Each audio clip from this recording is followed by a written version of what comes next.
I used living history to get my students involved in the subject of history, and for them to realize that it was far cooler than simply identifying famous dead people in the back of the book. And to that end, I'd wear garb, I would dress the part for the time period, I would bring in artifacts for the kids to handle, whether it was authentic stuff or replicas. Just something that makes the subject more tangible, because some people learn better that way. And I'd have the music going in the background because that broadened their tastes, and also some people learn that way. So I'm not in the classroom anymore, and that means I needed to find things to do. So in repurposing myself, I started a very pretentious sounding Mission Odyssey, where I visited all the missions in Alta California. There's 23 of them, not 21. And I visited the Asistencias, the spin-off missions. I visited the presidios, the fortifications. And I did this all in garb in order to tell the story of each place and to document each site. And that involved me playing history detective and tracking down information and learning to read between the lines. People would think that's the end of the story. No, because in Northern California, the Russian Empire had a colony that had a number of settlements. Fort Ross. And I started digging around, and for a while I was just simply, Fort Ross and Bodega Bay. No, there's other places too. And the story is getting a little clearer as far as, the more I dig, the more I find. And I want to document it to make sure it doesn't go away. Just like I went over to where the lime kilns are that the Russian workers put in outside of Olema in Marin County. Well, there's no plaque anymore, and you can't even get to the site because, it's covered with poison oak or poison oak. I knew it was one of the ones, and I didn't want to touch it. So anyway, I'm on this journey. I hope you stick with me. When I first started this Mission Odyssey of mine, I'd seen the typical maps showing the 21 missions. Maybe the presidios were included, rarely the Asistencias. The Russian presence in California, if it was mentioned, was often an aside, something brought up as part of the story of Mission San Francisco Solano or the barracks at Sonoma. Sometimes I'd see the word presidio used. So maybe you'd see a map that included a single dot to signify the Russian settlement.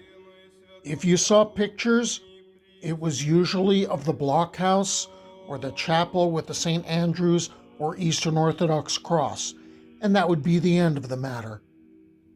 Then I saw a map in a book the high school I taught history at was discarding, which mentioned Bodega Bay, but it had a different name, Port Rumyantsov, and the Farallon station off the San Francisco Peninsula, and 3 farms.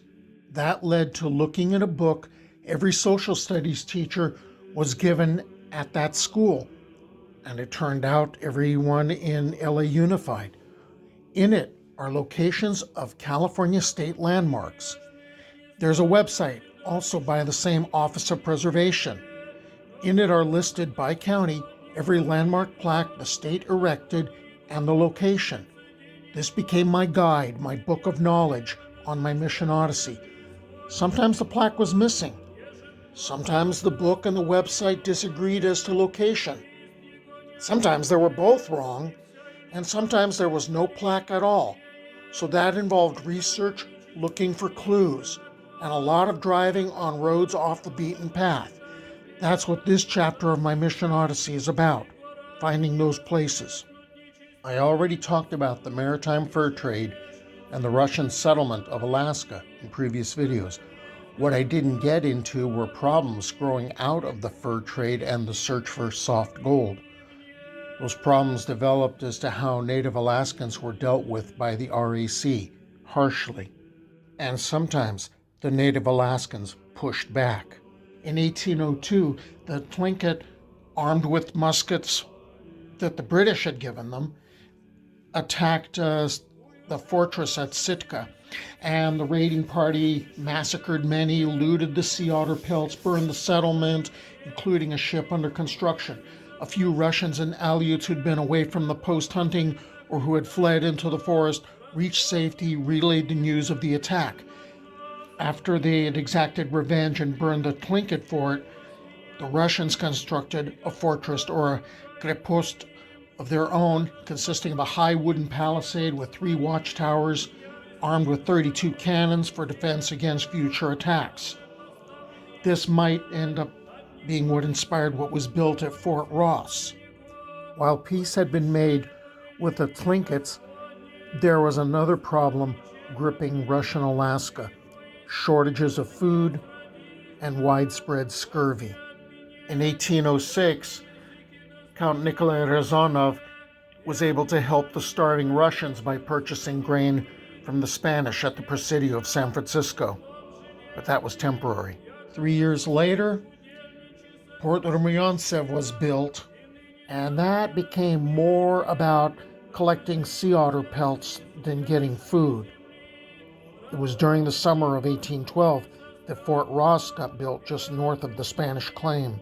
With slow progress with Kamehameha to secure trading rights, the RAC's agent, Dr. George Anton Schaefer, in frustration went to Kauai to negotiate with Kamali, who was seeking to reassert the independence of his island. Kamali gave the RAC land on Kauai's north shore. There, the RAC, with some help from locals, built the wooden stockade structures Fort Alexander, named after the Russian Tsar, and a smaller redoubt. On the opposite side of the island, at the mouth of the Waimea River, a largely native Hawaiian workforce built Fort Elizabeth, to nod to the emperor's wife, out of traditional Hawaiian building materials, volcanic rock and earth. Native Hawaiians called it the Red Enclosure. The Russians thought it was theirs, and anybody who worked on it to be Russian citizens. Kamali considered it to be his. The RAC and the Russian government didn't want the headache of being involved in rival Hawaiian kingdoms, especially not when the United States was still floating around, and watched nervously as, on May 8, 1817, less than a year after Schaefer's arrival, Kamali, along with thousands of his people, ran Schaefer and his men off Kauai. It was still a blow to the RAC. Besides the collecting of pelts, other activities were taking place at the Ross settlement. Shipbuilding was conducted under the watchful eye of the shipwright Vasily Grudinin. The first ship, the Rumyantsev, to be built at Fort Ross, should be noted and recorded in history as the very first ship built in California. It was completed 2 years later. 3 other ships were built after this date: the Buldakov in 1820, the Volga in 1822, and the Kiata in 1824.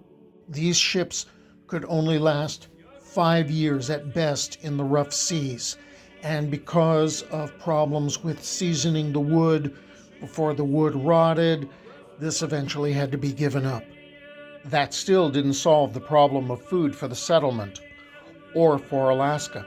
While Ivan Kuskov, the office manager, was, in addition to being an explorer and a true company man, he was also a bit of a gentleman farmer, actually more like a gardener.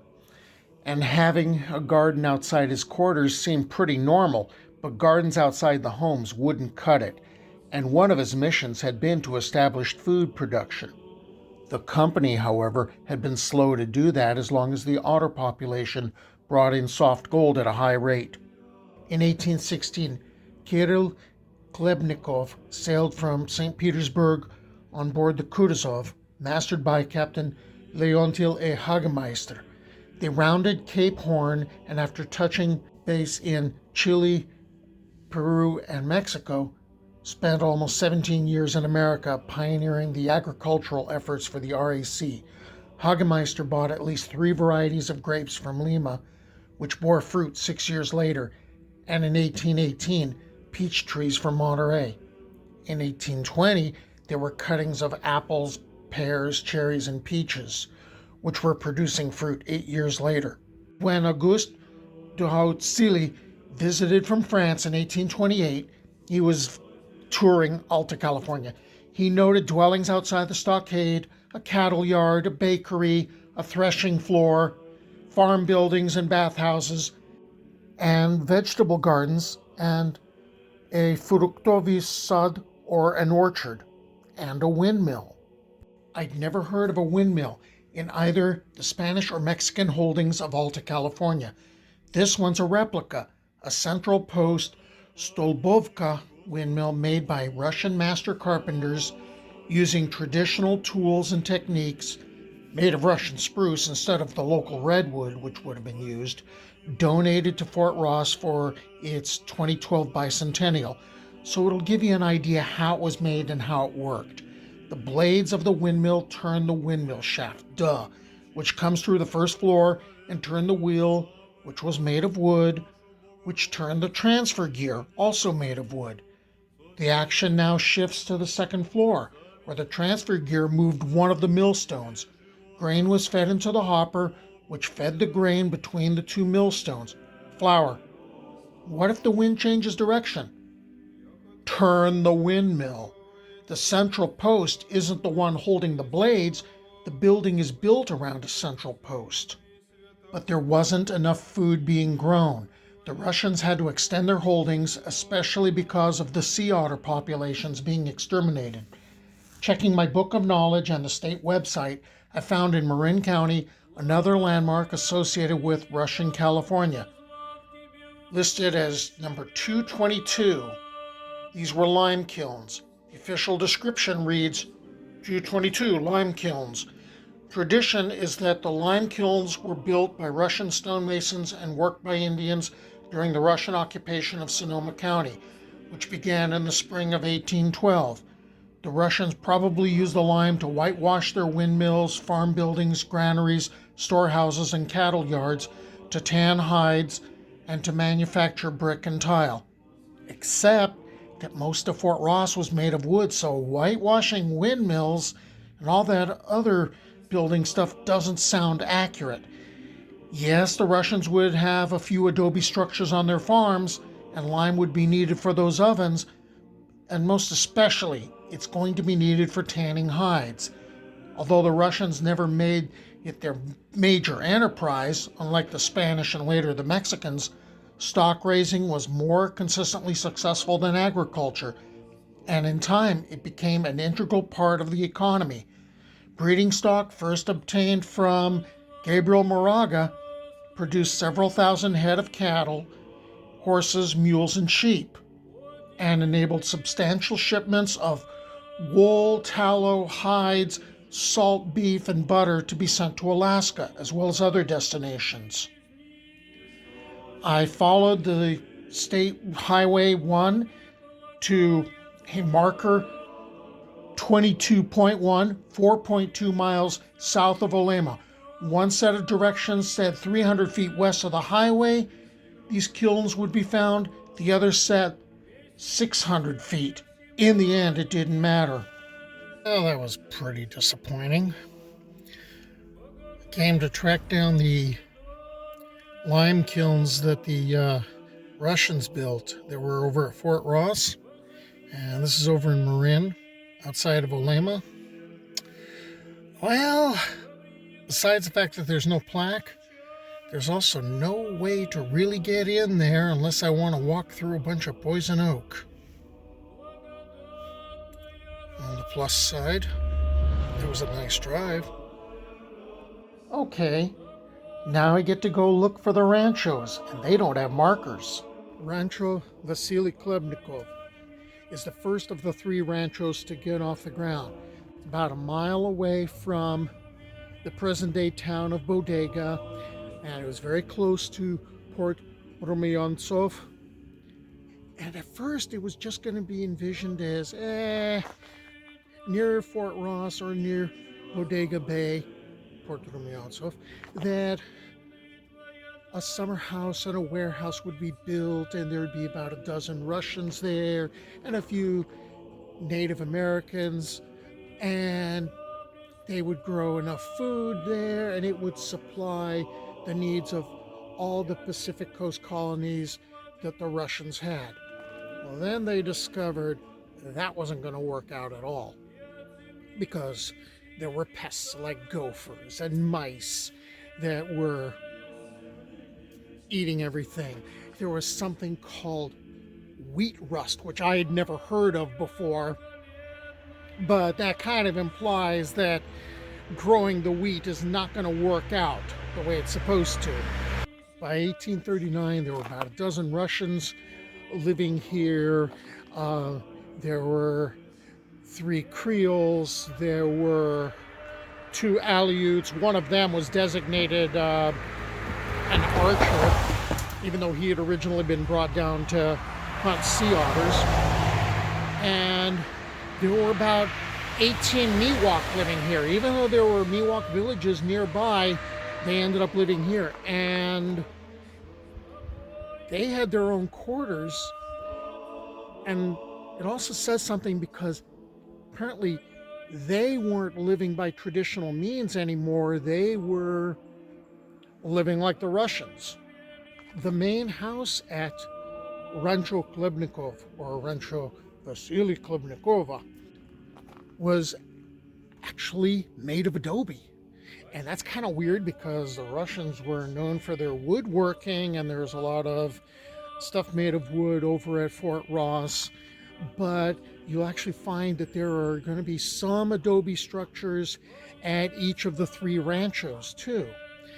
So maybe they were imitating their Mexican neighbors, or they just decided, hey, this kind of works, this is efficient. The remaining structures were made of wood. There was a barracks with 3 rooms for a lot of the Russians, and a lot of the staff. There were wooden structures for the Miwok. There was one building that combined a second kitchen, a bakery, and a blacksmithy. There was a building for curing tobacco. Didn't know tobacco was being raised as a crop. There was another for threshing the wheat. So this was pretty extensive. And you'd see this pattern at the other 2 ranchos too. Moving north from Bodega, Rancho Petro Kostromitinova stretched along the southern bank of the Russian River near the mouth of Willow Creek. It was called by their Hispanic neighbors the Three Friends Ranch. About 20 miles inland, on the east bank, or along the east bank of the Atascadero Creek, which seasonally flooded, although some sources say the Purrington Creek, it's between Grattan and Occidental, Rancho Ihora Chernik was established. And there were barracks erected, there were like 5 other buildings erected. They grew wheat, they grew a variety of crops, and Chernik, who was the agronomist, introduced grapes into the area, and so that became like a main crop for the area. I knew I'd find too much stuff, but I'm going to document this, so I hope you stick with me.